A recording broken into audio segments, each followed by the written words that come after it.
You're all set. Hello, everyone. Hello, everyone. Thank you to EFL Talks. Thank you, Rob. Thank you, Karen, for being here for all of us today. Um, I would like to start with this question on top of the slide. The thing is, very often when I heard this question throughout my relatively short career as an English teacher, quite often it depended a lot on the intonation people used to say it with. So sometimes what I got from their intonation was this real feeling of sadness, meaning,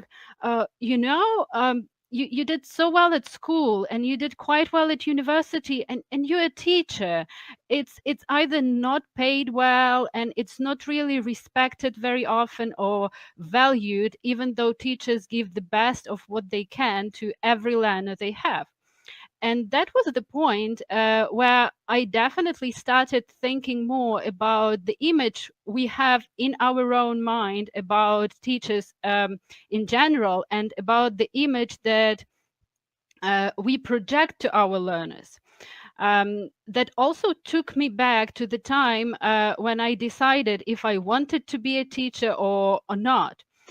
The thing was that at some point, when you start thinking about your goals, it may turn out that even if you are working for an institution, your goals, your professional goals, may not coincide with those of that institution.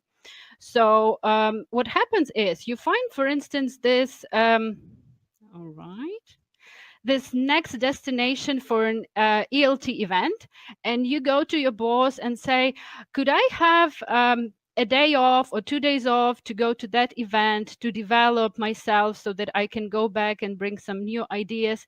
And what happens is that you realize there are certain financial limitations because there's nobody to support you financially on behalf of your institution. And there are even temporal limitations because it turns out that there may be no people to substitute you. And then I start feeling that it didn't really add up. I had to inspire people and motivate them in the classroom, but I had no way to develop myself. So what many teachers in our area do is that they decide to become business English trainers. And they think, well, I'm going into a business environment. I'll go into companies, big, small, maybe even corporations, if that is the capital. And I will have adults. Adults are definitely motivated. They realize how important English is for their career, for their growth, not just professional, but also personal. And if you end up in a nice company, you get your own classroom, you get all the equipment, you get the resources, and you start generating new ideas, looking at what you can do more to link your teaching to the real needs of your learners. And you go to your direct manager and say, look, could we have just a bit more financing for this particular project or for this event so that we could make it all more inspiring and enriching for everyone in the company? And what you hear is, look here, Oksana, the thing is that your role and the job you do within the company is not actually the one that brings money into the company, because we have engineers who bring the money, but English teaching is just a kind of fun thing, and it's a bonus. So we are not really able to allocate any more money right now, maybe sometime in the future. Well, the phrase maybe sometime in the future normally means never, unfortunately. And so at that point, I actually have a feeling, and I know it from some of my colleagues here, that they also have the similar impression, that when you go into this business English training and the sphere of in-company teaching, you believe it's going to be easy and it's going to be much more valued and acknowledged and respected. But then it turns out that either someone has hidden this notice, caution, steep steps ahead, or probably your path to this success as a business English trainer is so narrow and winding that at one point you just take for granted the fact that your role doesn't bring any money to the company. And at this point, the industry here loses a lot of talented and aspiring teachers because they speak English really well and they just requalify to do different jobs in other spheres. So what I want to say is that we actually have the power to change the situation. We can reinvent our role in this in-company setting by observing all the processes, all the activities, and by linking our training and our service more to what people need in that context. But first of all, we as trainers need to change our perspective, because if we treat ourselves like that, others will treat us the same way. So, for example, I believe that there are numerous roles in company setting, in business setting, that we as trainers can perform, and we actually do. It just may be really complicated to get this message across to the people who commission the service or who decide that they want to organize corporate training within their company. Let me give you an example. When the company decides they want to employ a new engineer, they usually indicate the minimum level of English language proficiency for a particular vacancy. And when this successful candidate is in a job interview, normally a trainer is invited to assess the skills.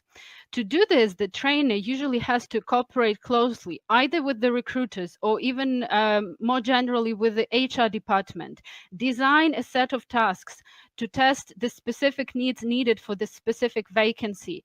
And then you go and conduct this interview, this assessment, then you give feedback in the form that HR department needs.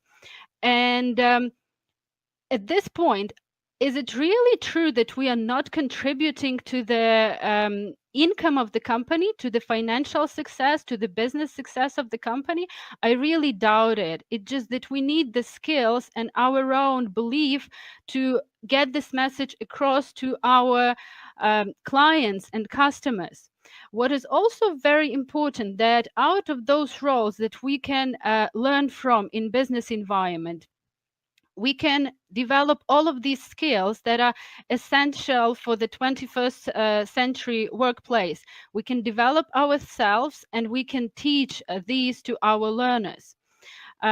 For sure, you can go and explore all of these roles that you can have on your own, and you can spend years and years doing that. Sometimes you can get this feeling of isolation, especially if you are the only teacher in a company of about 70 people.